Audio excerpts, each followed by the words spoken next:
les CAR T-cells, en fait, sont des lymphocytes T qu'on a manipulés ex vivo au laboratoire pour les rediriger, en fait, sur une autre fonction qu'ils avaient à l'origine.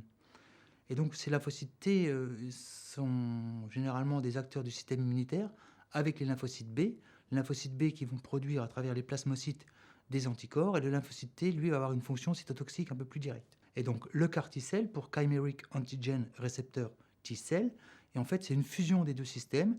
On a le domaine de reconnaissance de l'anticorps qui va reconnaître l'antigène de tumeur, et on va avoir le couplé avec le système d'activation du lymphocyte T. Et tout ça, ça se fait par des techniques et des méthodes de génie génétique au laboratoire, dans des flacons de culture, et ce qui va nous permettre de générer ces nouveaux outils d'immunothérapie cellulaire antitumorale. Donc ça présente plusieurs avantages. Ça présente l'avantage de la reconnaissance du système anticorps-antigène, qui est quelque chose de très affin, qui est très fort, et ça présente aussi toute l'efficacité de la lyse cytotoxique du lymphocyte T. Ces deux outils qui présentent un fort potentiel dans les nouvelles approches d'immunothérapie cellulaire antitumorale.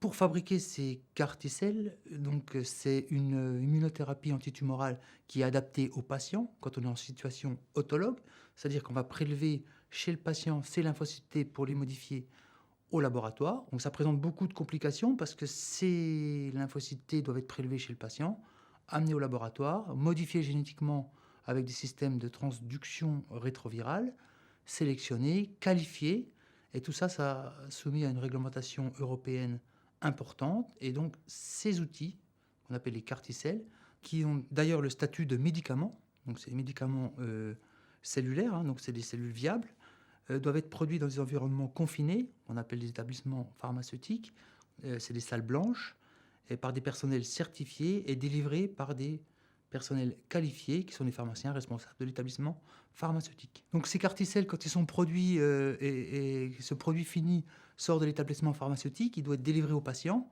Et là, en fait, c'est un cheminement qui doit être parfaitement établi entre l'établissement pharmaceutique, la pharmacie interne à l'hôpital, le service clinique et même les laboratoires. Alors les perspectives de l'utilisation de ces nouvelles immunothérapies cellulaires antitumorales, notamment avec les CAR T-cells, sont immenses. Comme je vous l'ai dit tout à l'heure, les CAR T-cells en fait, sont produits en situation autologue, à partir des lymphocytes T du patient.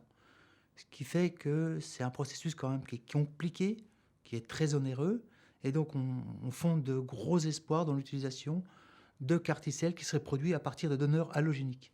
C'est-à-dire qu'en fait, à partir d'un même donneur, on pourrait produire un pool de CAR T-cells qui serait utilisable par un grand nombre de patients, ce qui pourrait réduire considérablement les coûts, ce qu'on appelle ça des CAR T-cells universels ou des UCART.